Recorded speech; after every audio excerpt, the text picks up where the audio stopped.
So the first step we did was a lot of research into reciprocal IVF and what we were going to be looking at as far as cost. And we realized very quickly that cost is like the biggest factor. It's the biggest factor in it. So then the next step from there was, how do we do it the way we want to do it, but make it cost effective? So we joined a bunch of Facebook groups that show you which jobs to apply for.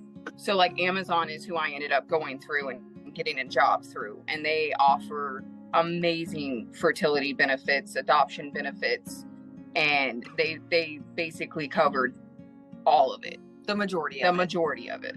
The fertility benefits that she was able to obtain through employment definitely made it feasible. Yes. And there's a lot of different resources to be able to look up and see like what employers do offer that fertility coverage.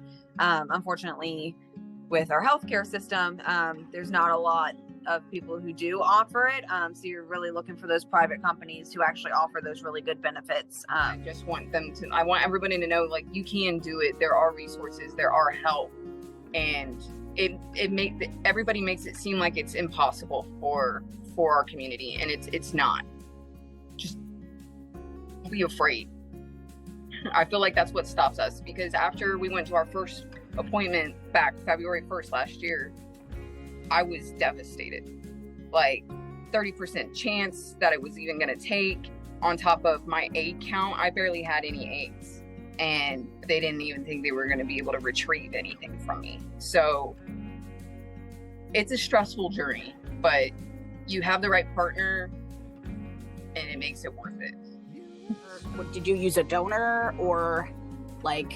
Yes, so we did use a donor, and we chose to use the same donor because we did want the girls to be like genetic siblings as well as, just being siblings. So we did choose to use the same donor, and that whole process was extremely overwhelming. When you search like the market for sperm, there's so many different categories you can filter by, and so many different things that you can get, and you can get baby photos and voice recordings clips, and testimonials from friends, and like all these different things. All the testing that they've ever taken, any college classes, that if they failed a college class, they'll tell you. And it's so much. So we just looked at each other and said, all right, we narrowed it down to what we wanted as far as height, eyes, and hair color, and skin genetics. color, and genetics. Like everything else, we left it. Okay. That'll stress you out altogether. I think doing it together definitely helped. Like our communication skills did nothing but grow the entire time. And like she said, having that level of deep understanding, not because you have like a logical, like brain thinking understanding about it, like you're actually doing it. You're going through the same hormonal fluctuations and shifts and trying to pick something up that you could pick up 4 months ago, and now it's like your arms just don't work, or the random foot pains, or the weird things that are inexplicable except for the fact of you're just pregnant and you have to just deal with it. The only scary part about doing it together was when she was in my hospital room the night before I was supposed to get discharged, and she was having the contractions. Yeah, so baby one was already here. Audrey was already born.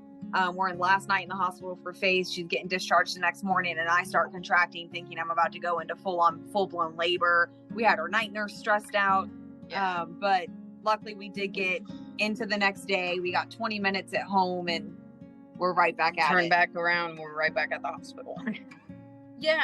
So for me, it took a lot of research and looking into finding other masks on TikTok that were pregnant. And then after that, I tried to really have a heart-to-heart with myself, because it is hard. It is hard having that image, especially with maternity clothes. It was hard for me to dress during my pregnancy and feel comfortable. But once I got to the realization that I'm carrying this beautiful life inside of me, and it's expanding my family, it made me more comfortable and confident with myself. And then it got to the point where I was so big, and I was worried about people judging me, because I do wear the manlier clothes, and I refer myself to as a little stem. I'm not full on stud, but I'm also not full on femme, and I'm not gonna wear the makeup, but I'm also gonna wear all the comfortable clothes. And being able to get a pair of baggy gym shorts and wear that baggy shirt and have that belly bump and just see myself so happy. I didn't expect it, to be honest. And I want mass to know, and I want STEM to know, just because you think you're not going to be welcome in society, do it for you. Because I wasn't going to do it because I thought society was going to hate me. And still, even with going out with these girls, they're always like, oh, you know, the twins, and she carried, and it's nice and it's sweet, and I understand that that's the role I've taken. But I also want our people to understand you don't have to take that role just because society says you have to take that role. You can still be a mom. She's a mom. The best mom. Did anyone in your group think you were absolutely bonkers for wanting to have 2 babies? Every single person. Every single person. As soon as they found out that we actually were pregnant, they were like, oh my goodness, y'all are doing this. I don't think anybody believed that we Nobody. were going to do it. Yeah. Even the did. fertility clinic, to be honest, our very first appointment, February 1st of last year,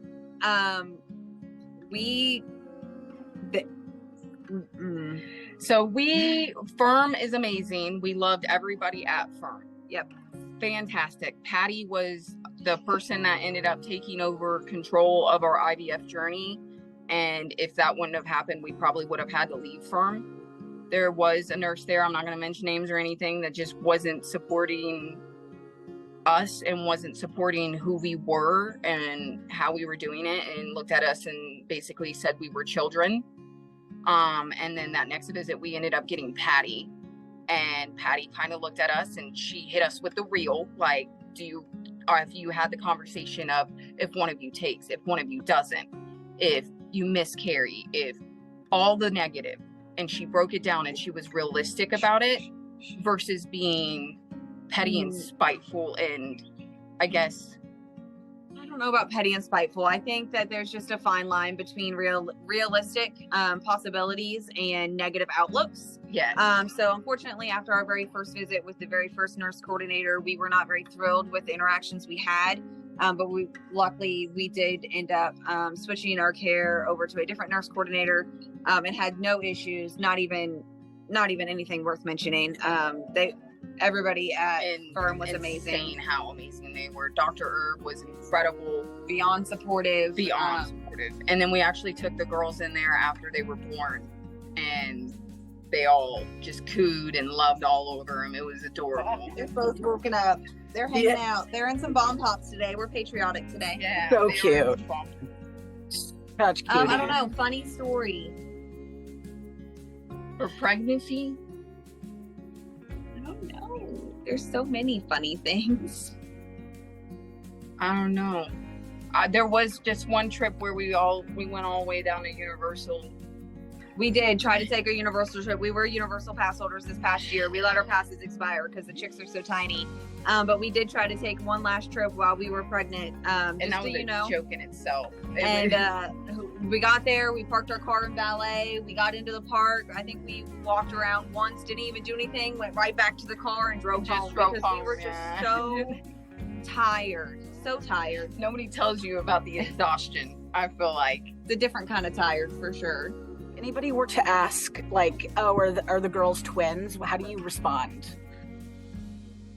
We actually very directly, we get twins often, and we let them know very quickly that they are siblings. They are siblings, born 3 days apart. And then a lot of times we kind of get a look, and then we'll add in, we did both carry. Yeah. So, and then sometimes it gets left at that. And then sometimes, you've got the ladies that start clapping their hands and they get so excited and they want to know the whole story, which that's what it's all about. We just love sharing our story and letting people know that no matter what your crazy dream is, you can do it. What's some advice for others? Join the groups. Yeah, just reach out to the resources. Use the resources and go from there. If just finance is an issue, look at the different options for jobs. There's so many companies, so many great companies that will help. Fight for yourself. Stand up for yourself. If the issue is you're a mask, like I said, and you're worried about what society's going to say, really sit down with yourself and have a heart-to-heart with yourself. And if it's something you want, honey, do it. Go for it.